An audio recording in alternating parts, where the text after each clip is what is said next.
Welcome to the day 2 of the first week of the 52-week Bible hearing plan. Let's listen to Genesis chapter 1 to 3.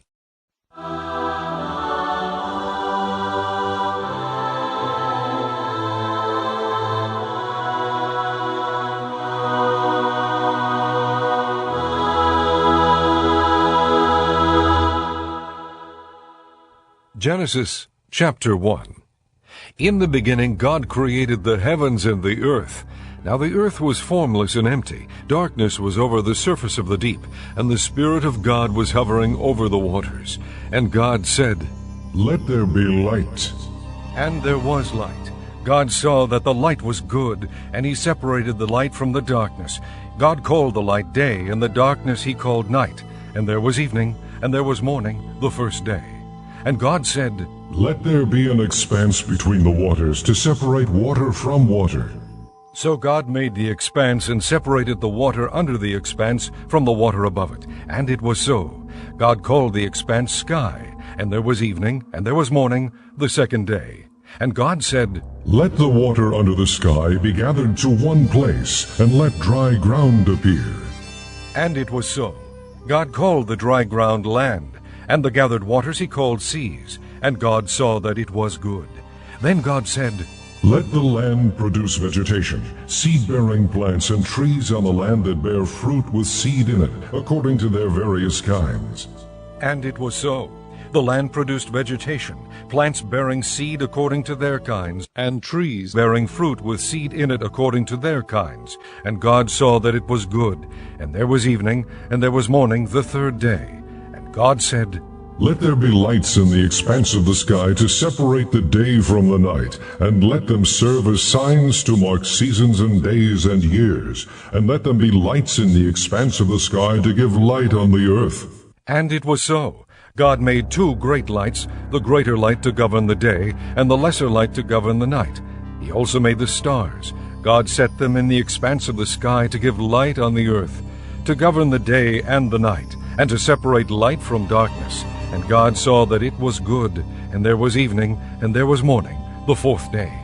And God said, "Let the water teem with living creatures, and let birds fly above the earth across the expanse of the sky."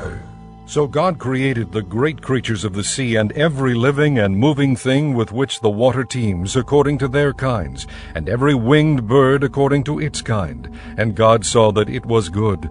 God blessed them, and said, "Be fruitful and increase in number, and fill the water in the seas, and let the birds increase on the earth."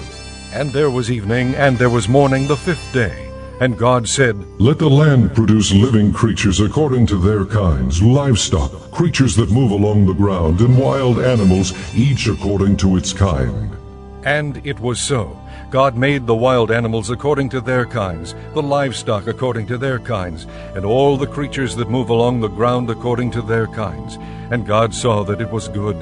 Then God said, "Let us make man in our image, in our likeness, and let them rule over the fish of the sea and the birds of the air, over the livestock, over all the earth, and over all the creatures that move along the ground." So God created man in his own image. In the image of God he created him. Male and female he created them. God blessed them and said to them, "Be fruitful and increase in number. Fill the earth and subdue it. Rule over the fish of the sea and the birds of the air, and over every living creature that moves on the ground." Then God said, "I give you every seed-bearing plant on the face of the whole earth, and every tree that has fruit with seed in it. They will be yours for food. And to all the beasts of the earth, and all the birds of the air, and all the creatures that move on the ground, everything that has the breath of life in it, I give every green plant for food." And it was so. God saw all that he had made, and it was very good. And there was evening, and there was morning, the sixth day. Chapter 2. Thus the heavens and the earth were completed in all their vast array. By the seventh day God had finished the work he had been doing, so on the seventh day he rested from all his work. And God blessed the seventh day and made it holy, because on it he rested from all the work of creating that he had done. This is the account of the heavens and the earth when they were created.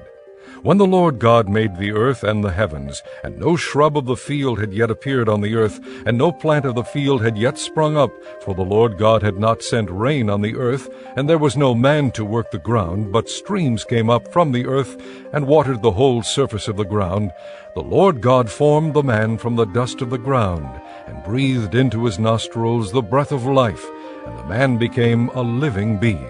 Now the Lord God had planted a garden in the east in Eden, and there he put the man he had formed.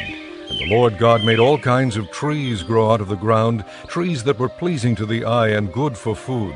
In the middle of the garden were the tree of life and the tree of the knowledge of good and evil.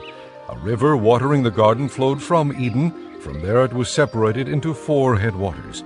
The name of the first is the Pishon. It winds through the entire land of Havilah, where there is gold. The gold of that land is good, aromatic resin, and onyx are also there. The name of the second river is the Gihon. It winds through the entire land of Cush. The name of the third river is the Tigris. It runs along the east side of Ashur. And the fourth river is the Euphrates. The Lord God took the man and put him in the Garden of Eden to work it and take care of it. And the Lord God commanded the man, You are free to eat from any tree in the garden, but you must not eat from the tree of the knowledge of good and evil, for when you eat of it, you will surely die.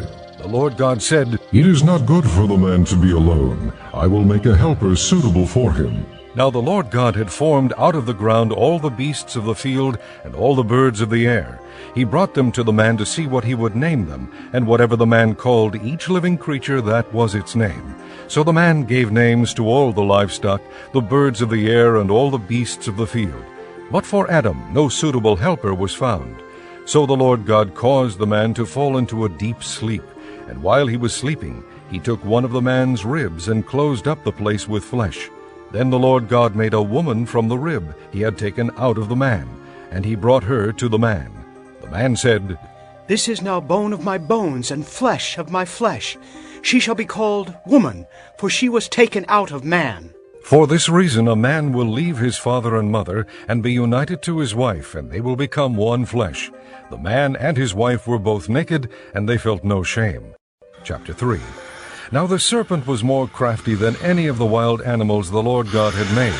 He said to the woman, Did God really say you must not eat from any tree in the garden? The woman said to the serpent, We may eat fruit from the trees in the garden, but God did say, You must not eat fruit from the tree that is in the middle of the garden, and you must not touch it, or you will die.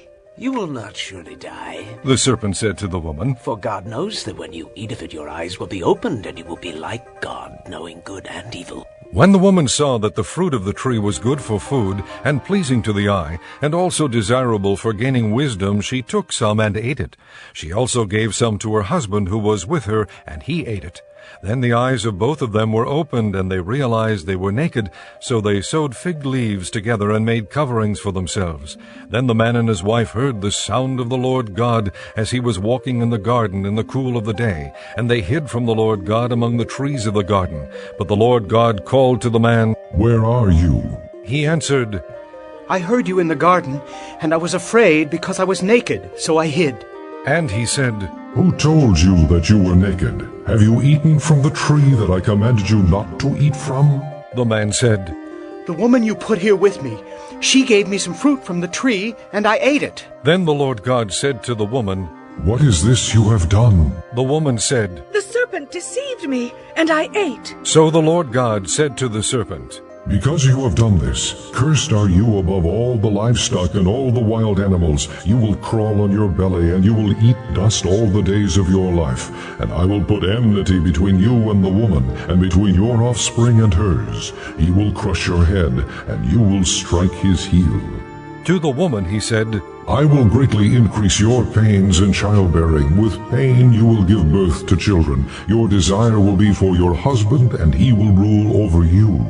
To Adam he said, Because you listened to your wife and ate from the tree about which I commanded you, you must not eat of it.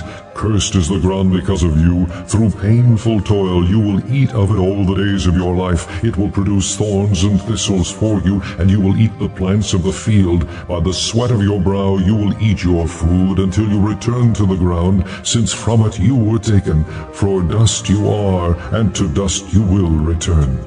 Adam named his wife Eve because she would become the mother of all the living.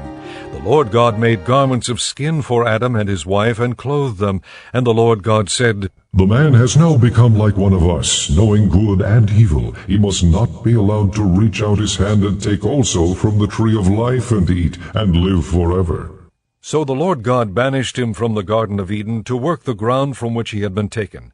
After he drove the man out, he placed on the east side of the Garden of Eden cherubim and a flaming sword flashing back and forth to guard the way to the tree of life.